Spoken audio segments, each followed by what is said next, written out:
Jacob never imagined that the night would come when he would have to leave everything behind. The tents of his father had always been his world. The voices, the fires, the animals, the familiar paths worn into the ground by years of walking. This was home, but now that home had become a place of danger. Esau's anger burned like a fire that refused to go out. When Esau realized that the blessing was gone, something broke inside him. His words were filled with bitterness, and his heart filled with hatred. He said quietly to himself that when their father Isaac died, he would kill Jacob. Those words were not spoken lightly. They carried weight and they carried truth. Esau was a man of action, and Rebekah knew her son well. When she heard what Esau planned to do, her heart sank. She had loved both her sons, but now she stood between them, knowing that if nothing was done, one would surely die, and the other would live with blood on his hands. Rebekah called Jacob to her side. Her voice trembled as she spoke, not from weakness, but from fear. She told him to listen carefully. She told him to leave at once. He was to go far away, to her brother Laban in Haran. There he would be safe. There he could hide until Esau's anger cooled. She told him that anger, when fed by time and distance, sometimes fades. But if Jacob stayed, there would be no time, no distance, and no mercy. Jacob listened in silence. He had never planned to leave like this. He had never imagined walking away alone, with no servants, no animals, and no clear future. But he saw the fear in his mother's eyes, and he knew she was right. So Jacob left. He did not leave in the light of celebration. He left under the weight of fear and regret. Every step away from home felt heavy. His thoughts were loud and his heart restless. He wondered if Esau was watching. He wondered if this would be the last time he would ever see his parents alive. The land stretched wide before him. The road was long, and Jacob was alone. The sun moved slowly across the sky, and as it began to set, the air grew cooler. Shadows lengthened, and silence wrapped around him. By the time darkness fell, Jacob realized he had nowhere to go. He stopped in an open place. There was no shelter, no tent, no fire, only stones scattered across the ground. Jacob picked one up and placed it beneath his head as a pillow. The ground was hard. His body ached. His mind would not rest. He stared into the night sky.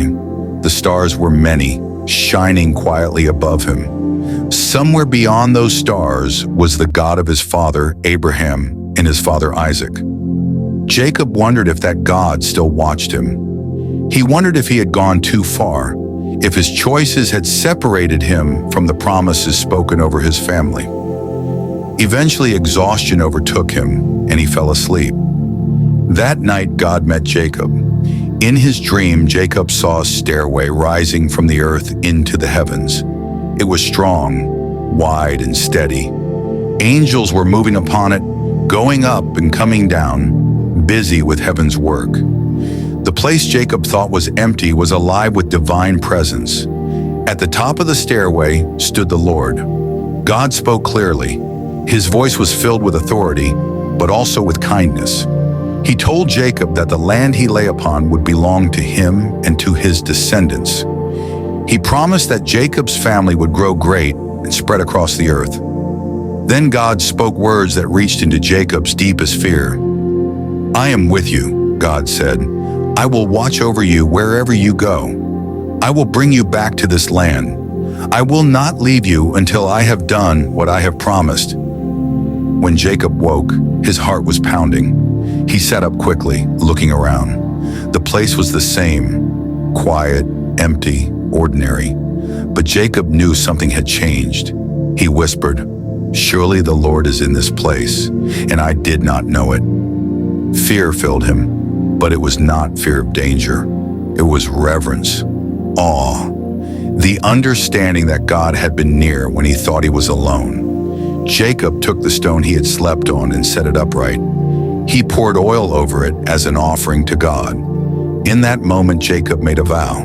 He promised that the Lord would be his God, and that he would walk in his ways. For the first time, Jacob's faith became personal, not borrowed from his father or grandfather. With the morning light, Jacob continued his journey. His steps felt lighter. God's promise walked with him. Days passed. The journey was long and tiring, but Jacob pressed on. When he finally came near Haran, he stopped at a well outside the city. Shepherds were gathered there, waiting to water their flocks. Jacob spoke with them and asked if they knew Laban. They said they did. As they spoke, a young woman approached, leading sheep. Her name was Rachel. When Jacob learned who she was, joy overwhelmed him. He rolled away the heavy stone covering the well and watered her sheep. Then he wept openly. God had guided him all the way. Rachel ran home and told her father everything. Laban came quickly and welcomed Jacob. In a land far from home, Jacob found family. And from that moment, Jacob loved Rachel deeply. His journey was far from over, but God had begun his work. Jacob stayed with Laban, and in that house, time began to move differently for him. At first, everything felt new. New faces, new customs, new work. Jacob was no longer the quiet son living under his parents' care. He rose early and worked late. He tended sheep under the burning sun and walked long distances across open fields. His hands grew rough. His shoulders grew strong. Each day shaped him more than the last. But one thing never changed: his love for Rachel. Whenever Jacob saw her, his heart felt light. When she spoke, he listened carefully. When she laughed, the weight of his past seemed to fade. In Rachel, Jacob found comfort after years of tension, guilt, and fear. He felt that God had led him to her, just as he had promised to watch over him on the journey. Laban noticed Jacob's devotion and his hard work. He saw that his flocks increased and that his household prospered. So one day Laban said to Jacob that it was not right for him to work for nothing. He asked what wages Jacob desired. Jacob did not hesitate.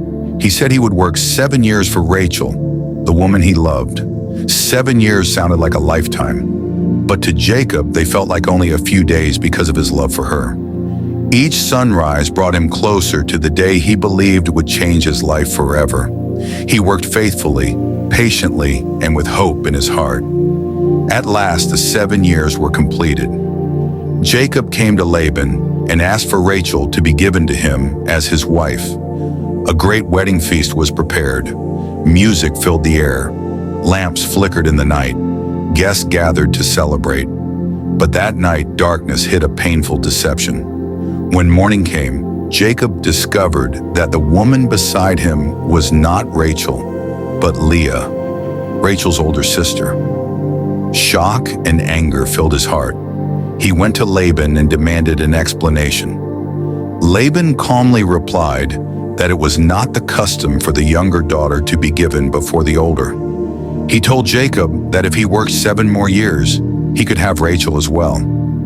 Jacob's heart broke, but he agreed. And so Jacob married Rachel, the woman he loved, but he also lived with the pain of betrayal. The deceiver had been deceived.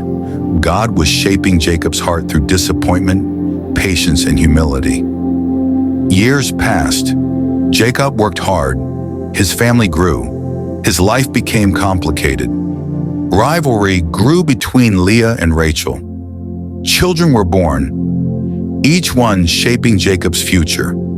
Through joy and sorrow, through love and tension, God remained faithful to his promise. Yet Jacob never forgot the night he lay alone on the ground with a stone for a pillow and fear in his heart. He never forgot the stairway reaching into heaven. He never forgot the voice that promised to be with him wherever he went. And as time passed, Jacob began to understand something deeper. God was not only guiding his steps, God was changing him. The man who once grasped for blessings was learning to trust. The man who once relied on cleverness was learning patience. The man who once fled in fear was becoming someone who could stand, endure, and grow. Even far from home, God had not abandoned Jacob. He had walked with him in the wilderness. He had met him in loneliness. He had led him to love, to labor, and to transformation. And though Jacob did not yet know it, the God who met him in a dream would one day meet him again, face to face, and give him a new name.